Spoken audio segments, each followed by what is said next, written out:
Hello and welcome to the Bot Box. No, we're still not back in Pun City. Patience, dear viewers. No, this week's subject is Mace, a silver-coloured box robot armed with a lifter at one end and a chain flail at the other. That is what gave Mace its name. The flail, that is. Mace made its debut in Series 2 of Robot Wars, finding a home in Heat B, and of course faced the Gauntlet.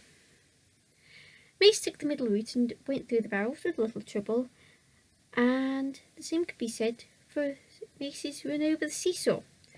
However, it ran into Sergeant Bash, so Mace decided to push Sergeant Bash out of the way, but it got grabbed by dead metal in the process. So Mace, nonplussed, dragged dead metal into the end zone, and thus he got through to the trials, which that week was the tug of war. Mace was up against dead metal. Mace got off to a good start, managing to hold its own against dead metal, each cancelling out each other's pulls. And as a result, that brought things to a bit of a standstill. Mace survived the first 30 seconds of the tug of war, and thus made it through to have a fight.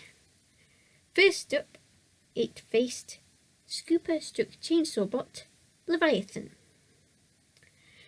Mace, once it met Leviathan in the middle of the arena, promptly shoved Leviathan into dead metal. Shunt and Matilda rocked up soon afterwards, leaving Leviathan to be stuck between a rock and a few hard places. Leviathan was not looking so healthy when it got out, not helped by a bent chainsaw. Mace still went after them and was pushing Leviathan back to the house robots when time ran out and the judges were called in. They ruled in favour of Mace. So that put Mace through to the Heat Final, where it faced 6th seeded lifter Chaos.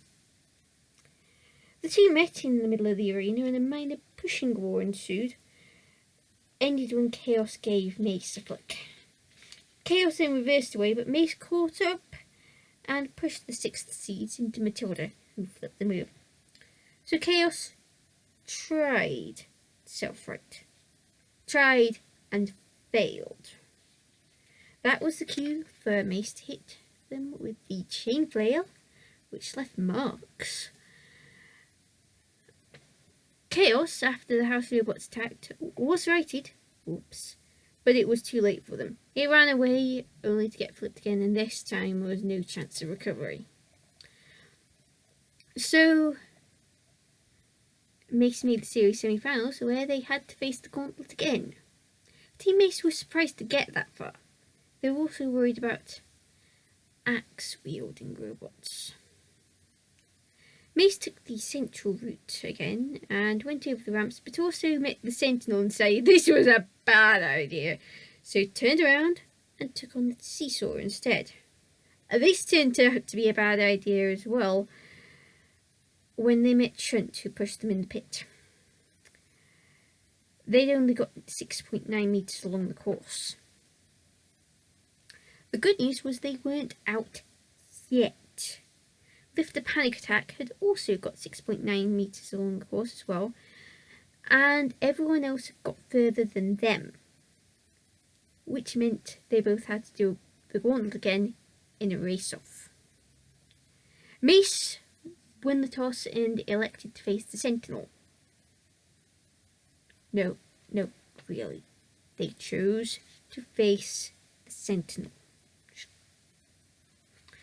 Mace got off to the slower start, being the slower bot, and once he got up the ramp, tangled with the Sentinel, who was not giving Mace an inch. Meanwhile, Panic Attack negotiated the seesaw and was tangling with Shunt and eventually Sergeant Bash as well.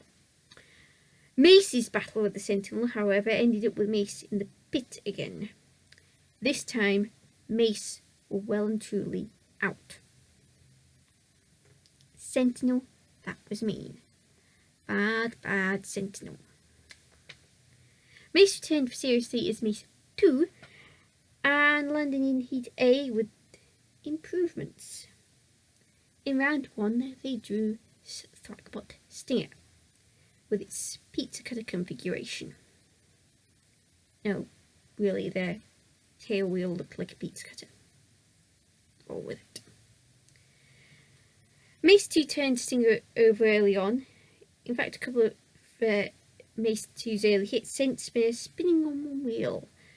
But after that, Stinger tried to keep away from the lifter. And why not? It still got hit, and the action took both robots close to the pit. One last hit from Mace was enough to, deflect Stinger into the pit. Cue the first mention of the lucky star of Mace that had been twinkling on it to help it get through. Next up was another Thwackbot in Wheelie Wacko. Team Mace decided it was time to kick behind and chew bubblegum. And Team Mace had no bubblegum. Mace 2 sent Wheelie Wacko to shunt, but Wheelie Wacko got away, only for Mace 2 to give it a few pushes.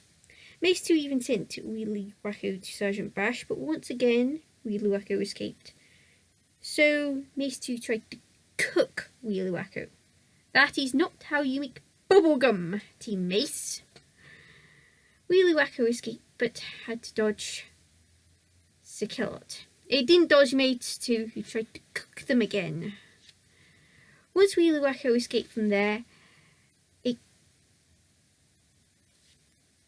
couldn't escape Mace 2, and Mace 2 slowly pitted them, only for Sakilot to lift Wheelie Wacko out of the pit and roast it on the flame pit.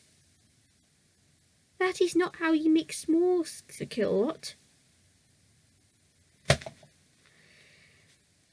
Next up was tracked drum spinner Suicidal Tendencies.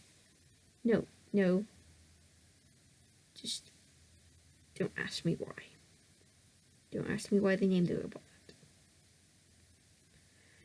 Mace 2 missed with an early attack, but it had more success second time round and turned the spinner over. Suicidal Tendencies then drove over Mace 2 before Mace 2 shepherded Suicidal Tendencies towards Sergeant Bash. Suicidal Tendencies escaped and drove over Mace 2 again, so it was sent to shunt and turned over a couple of times on its escape. Suicidal Tendencies drove into Sakilot before Mace 2 sent them to Matilda, then Sergeant Bash, then shunt, where Suicidal Tendencies got axed. So Mace 2 was pushing Suicidal Tendencies when time ran out and the judges were called in. They ruled in favour of Mace 2, so once again Mace 2 were in the series semi-finals, where first they faced Morningstar Mace wielding Wedgebot Big Brother. There was a sighting of Mace 2's lucky star held upside down. Mace 2 tried to flip Big Brother early on, but failed. The two robots span around each other, which only ever ends up with dizzy robots, and Mace 2 tried to lift Big Brother again. This ended with Big Brother near dead metal, but Big Brother escaped. Then Big Brother pushed Mace 2, but Mace 2 escaped only to get pushed for a second time. Once more, Mace 2 escaped, pushed Big Brother into Sergeant Bash, and turned them over, landing him on Sergeant Bash. Cue a celebratory wave of Mace 2's lucky star. Dead metal attacked Big Brother as Cease was called. So next up was Flipper Chaos 2. So 'twas grudge match o'clock, and all was not well with Team Mace, as despite their lucky star, they didn't think they were going to win. In fact, they'd come up with alternate lyrics to a nursery rhyme. Twinkle, twinkle, little star, shall we go and pack the car? Which, by the way, fits perfectly into the Twinkle, twinkle, little star rhyme. Twinkle, twinkle, little star, shall we go and pack the car? They were also on the receiving end of some trash talk from young Richard Swan of Team Chaos. Oh well. Chaos 2 tried to flip Mace 2 early on, but Mace 2 landed on its wheels. Chaos 2 couldn't quite get under Mace 2 for a while, and after a brief bit of spinning around each other, which was established only ever ends up with dizzy robots, Chaos 2 tried to attack again. Then Mace 2 pushed Chaos 2 across the arena. Chaos 2 flipped Mace 2, but it landed on its wheels. One last flip turned Mace 2 over. Mace 2 could not self-right. Sir Kilowott sent Mace 2 to the floor flipper. Mace 2 landed on the wheels, but too late. They were out. Team Mace did return for Series 4, but not with Mace. They returned with a clusterbot. If you like flashy robots that cause destruction or send robots flying, Mace 2 is not a robot you'll like. If you like consistency and reliability in your robots, Mace 2 is your kind of bot. It is overtaken by the clusterbot Gemini, and it's not a robot that's going to be the first one that comes to mind. However, it is worth noting that of all the battles that Mace 2 had, only one of them was a loss, and that was to Chaos 2. There's no shaming that. As I mentioned, Mace 2's loss exit in Series 2 was at the Gauntlet in the semi-finals. Again, no shaming that. No shaming going out to Panic Attack. So, who's next?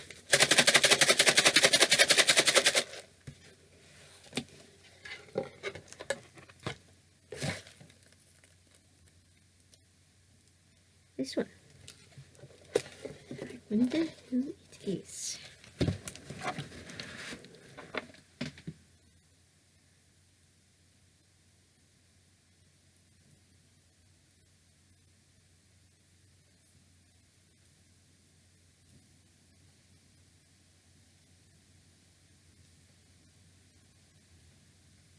Barbarous. Until next week, Carlson244 out.